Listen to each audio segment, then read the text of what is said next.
Hai hai, ketemu lagi dengan channel chemistry kita. Kali ini saya akan menjelaskan mengenai penelitian eksperimen atau eksperimen research.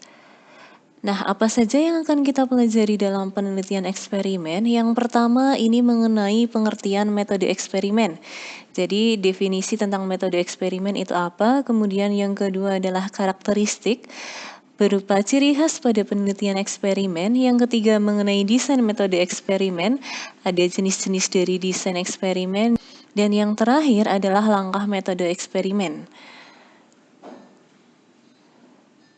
Yang pertama adalah definisi dari penelitian eksperimen. Eksperimen itu adalah suatu metode penelitian yang dianggap paling dipercaya untuk menguji hipotesis hubungan sebab akibat. Nah, penelitian eksperimen ini menurut Sugiono itu adalah metode penelitian yang digunakan untuk mencari pengaruh perlakuan tertentu terhadap yang lain dalam kondisi yang terkendalikan.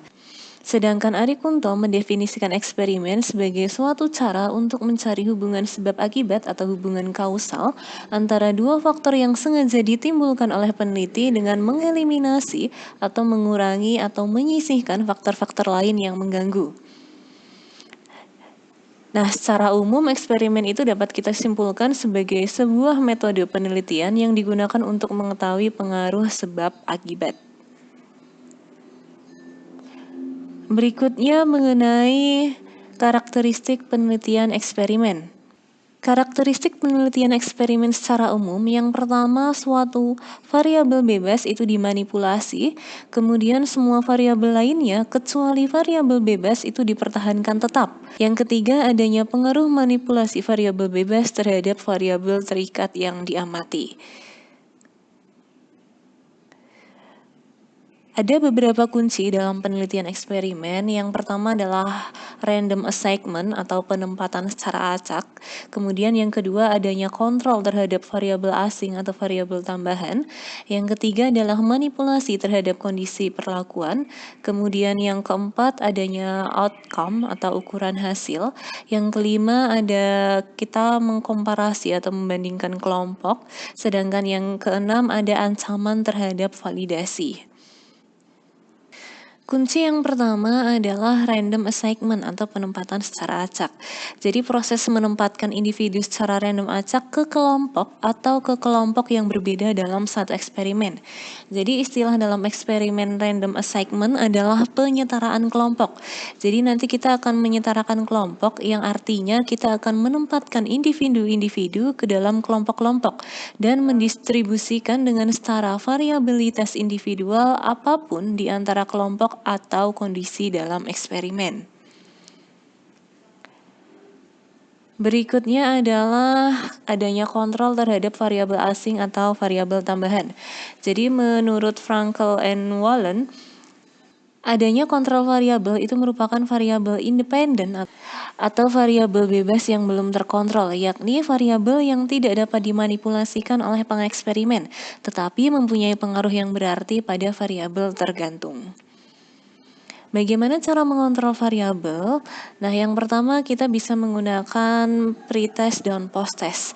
Jadi dalam penelitian eksperimen itu untuk menyetarakan berbagai ciri khusus kelompok, peneliti eksperimental itu kita dapat melakukan pretest. Jadi pretest ini kita akan menyediakan ukuran tentang atribut atau ciri khusus tertentu yang diakses untuk partisipan-partisipan dalam suatu eksperimen sebelum dilakukan eksperimen. Nah, setelah perlakuan diukur kembali, atribut atau ciri khusus tersebut itu kita sebut sebagai post-test. Jadi nanti untuk soal pretest dan post-testnya itu sama. Yang berikutnya ada covariat. Covariat ini merupakan variabel yang dikontrol oleh peneliti dengan menggunakan statistik dan variabel tersebut itu berhubungan dengan variabel independen. Jadi peneliti ini perlu mengontrol variabel ini karena mereka berpotensi untuk berkovariasi dengan variabel dependen. Berikutnya ada pencocokan peserta. Jadi prosedur lain yang digunakan untuk mengontrol di suatu eksperimen adalah mematch atau kita menyamakan partisipan-partisipan pada satu ciri khusus personal atau lebih. Nah, contoh proses mengidentifikasi satu atau lebih karakteristik pribadi yang sama itu misalnya, itu kita cocokkan berdasarkan jenis kelaminnya, kemudian nilai pretest atau kemampuan individual yang dapat mempengaruhi hasil penelitian ke dalam kelompok kontrol atau kelompok eksperimen. Yang berikutnya adalah sampel homogen. Jadi pendekatan lain yang dapat kita gunakan untuk menjadikan beberapa kelompok itu comparable atau dapat dibandingkan dengan satu sama lain itu kita dapat memilih sampel homogen dengan menyeleksi beberapa orang yang variasinya kecil dalam beberapa ciri khusus personal mereka. Contohnya adalah menempatkan ciri-ciri khusus seperti nilai rata-rata akademis, jenis kelamin, kelompok rasa, atau kemampuan mereka sebelumnya. Jadi semakin serupa dalam berbagai ciri khusus personal atau atribut, maka semakin besar pula ciri khusus atau atribut yang dikontrol dalam eksperimen. Berikutnya kita bisa memblokir variabel. Jadi blocking variabel ini adalah variabel yang dikontrol oleh peneliti sebelum eksperimen dimulai dengan membagi atau memblokir partisipan ke dalam sub-sub kelompok atau kategori dan menganalisis dampak masing-masing subkelompok pada hasilnya. Jadi di sini ada proses dalam kita memblokir variabel. Jadi ada yang laki-laki dan ada yang perempuan. Nah, kita sendiri yang akan menentukan siapa yang akan masuk ke dalam grup eksperimen dan siapa yang akan masuk ke dalam grup kontrol. Yang berikutnya adalah kunci eksperimen. Yang pertama, peneliti memanipulasi kondisi perlakuan yang berbeda antara kelompok eksperimen dan kelompok kontrol. Berikutnya, hasil eksperimen itu adalah pengaruh suatu perlakuan atau variabel bebas. Yang ketiga, membandingkan hasil penelitian pada tiap-tiap kelompok. Jadi kita membandingkan antara hasil kelompok eksperimen dengan kelompok kontrol. Yang berikutnya ada ancaman terhadap validitas. Ini ada dua. Yang pertama adalah ancaman terhadap validitas internal dan yang kedua adalah validitas eksternal. Nah, untuk ancaman terhadap validitas internal ini, jadi validitas internal ini menjaga agar kondisi perubahan yang diamati pada variabel dependen adalah akibat langsung dari manipulasi variabel independen, bukan karena variabel lain atau dapat dikatakan sejauh mana penelitian klinis tidak bias. Sedangkan ancaman terhadap validitas eksternal, variabel eksternal ini berkaitan dengan kekuatan suatu eksperimen dalam pemberlakuan pada lingkup yang lebih luas atau generalisasi penemuan-penemuan di lingkungan di luar lingkungan penelitian.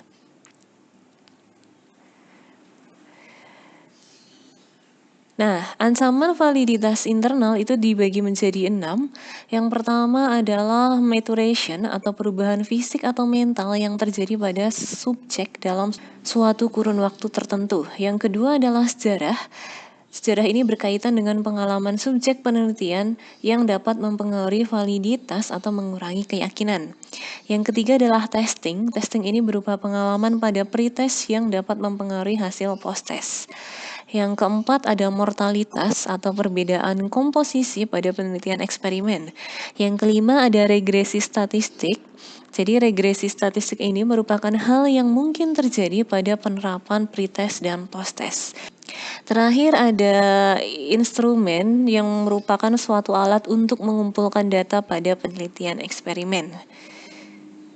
Sedangkan ancaman validitas eksternal itu ada 3. Yang pertama adalah interaksi seleksi dan perlakuan. Jadi di sini adanya ketidakmampuan untuk digeneralisasikan di luar kelompok dalam eksperimen. Kemudian yang kedua interaksi ranah dan perlakuan yang berupa ketidakmampuan untuk digeneralisasikan dari ranah di mana eksperimen terjadi di ranah lain. Kemudian yang ketiga, interaksi sejarah riwayat dan perlakuan. Ancaman terhadap validitas eksternal ini berkembang ketika peneliti mencoba menggeneralisasikan temuan ke situasi di masa lalu dan di masa yang akan datang.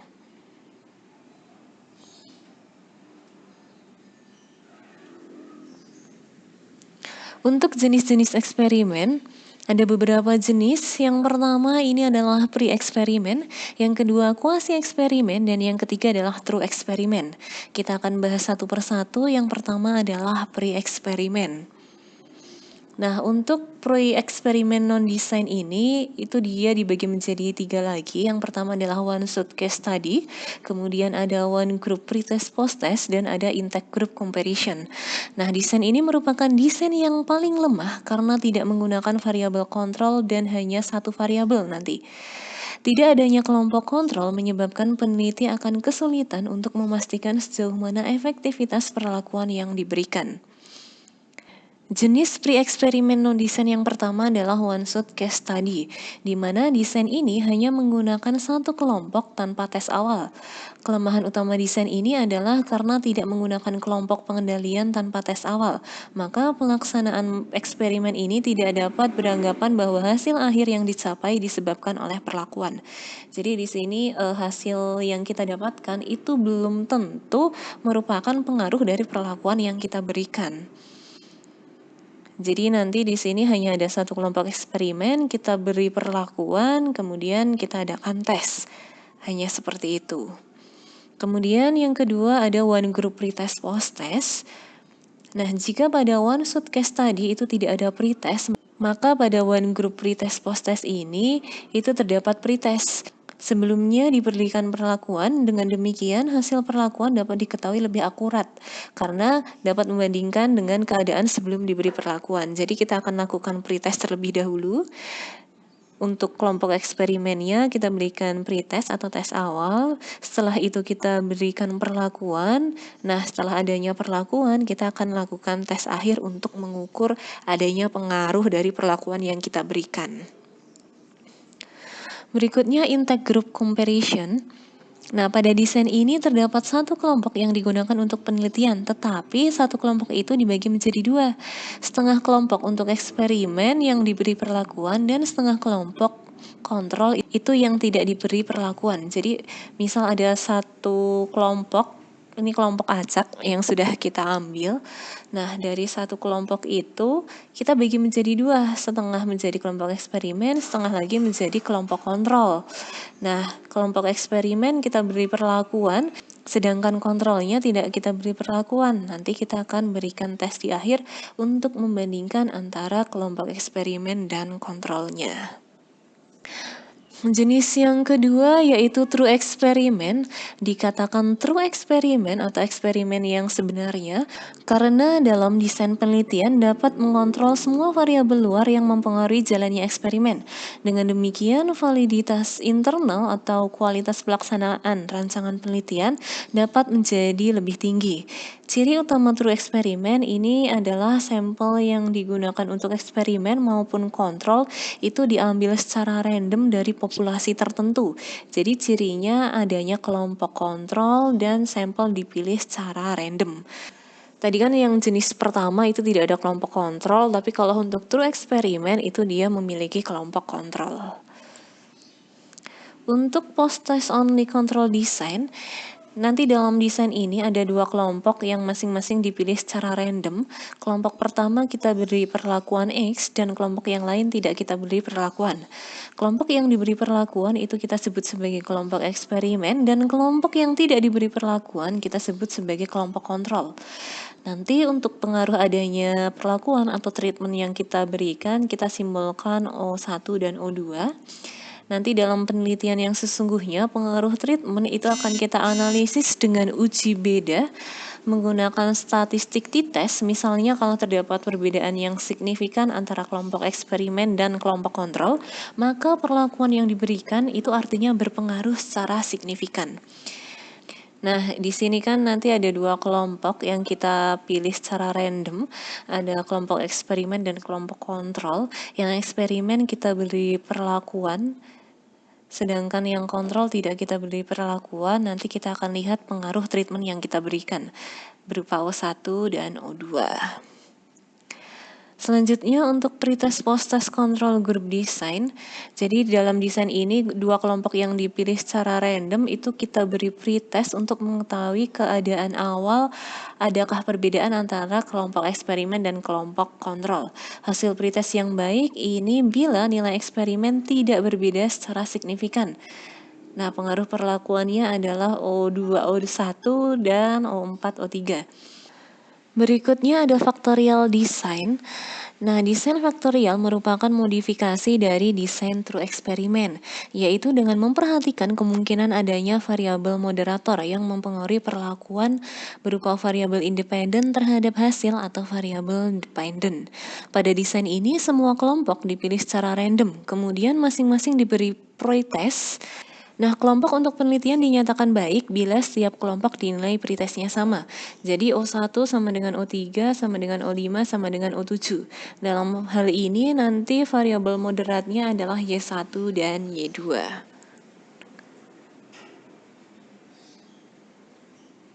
Berikutnya ada kuasi eksperimen. Di sini dibagi menjadi dua, ada time series design dan non-equivalent control group design. Jadi bentuk desain eksperimen ini merupakan pengembangan dari true eksperimen design yang sulit dilaksanakan. Nah, desain ini memiliki kelompok kontrol tetapi tidak dapat berfungsi sepenuhnya untuk mengontrol variabel-variabel luar yang mempengaruhi pelaksanaan eksperimen. Jadi walaupun demikian, desain ini lebih baik dibandingkan pre-eksperimen desain. Kuasi eksperimen desain digunakan karena pada kenyataannya sulit digunakan untuk mendapatkan kelompok kontrol yang digunakan dalam penelitian. Yang pertama ada time series design. Dalam desain ini, kelompok yang digunakan untuk penelitian tidak dapat dipilih secara random. Jadi sebelum diberi perlakuan, kelompok diberi pretest sampai 4 kali dengan maksud untuk mengetahui kestabilan dan kejelasan keadaan kelompok sebelum diberi perlakuan. Bila hasil pretest selama 4 kali ternyata nilainya berbeda-beda, berarti kelompok tersebut keadaannya labil, tidak menentu, dan tidak konsisten. Nah, setelah kestabilan keadaan kelompok dapat diketahui dengan jelas, maka baru kita beri treatment. Nah, desain penelitian ini hanya menggunakan satu kelompok saja sehingga tidak memerlukan kelompok kontrol. Untuk non-equivalent control group design, desain ini hampir sama dengan pretest post-test control group design, hanya pada desain ini kelompok eksperimen maupun kelompok kontrol tidak dipilih secara random. Jadi ada eksperimen, ada kontrol, tapi dia tidak dipilih secara random. Yang eksperimen kita beri perlakuan, kemudian kita beri post-test. Sedangkan yang kontrol itu tidak kita beri perlakuan, kita langsung post-test. Untuk langkah-langkah dalam penelitian eksperimen, ada 8 langkah penelitian eksperimen.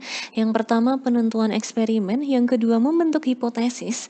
Yang ketiga, pemilihan unit dan partisipan penelitian. Yang keempat, memilih perlakuan eksperimental. Selanjutnya, yang kelima, itu kita akan memilih rancangan eksperimen. Setelah itu, kita akan melaksanakan eksperimen. Nah, kita harus mengorganisasikan dan menganalisis data yang sudah kita peroleh dari hasil eksperimen. Yang terakhir adalah mengembangkan laporan penelitian eksperimen. Oke, cukup sekian untuk penjelasan dari penelitian eksperimen atau eksperimen research. Jika ada yang mau ditanyakan, silahkan ditanyakan. See you.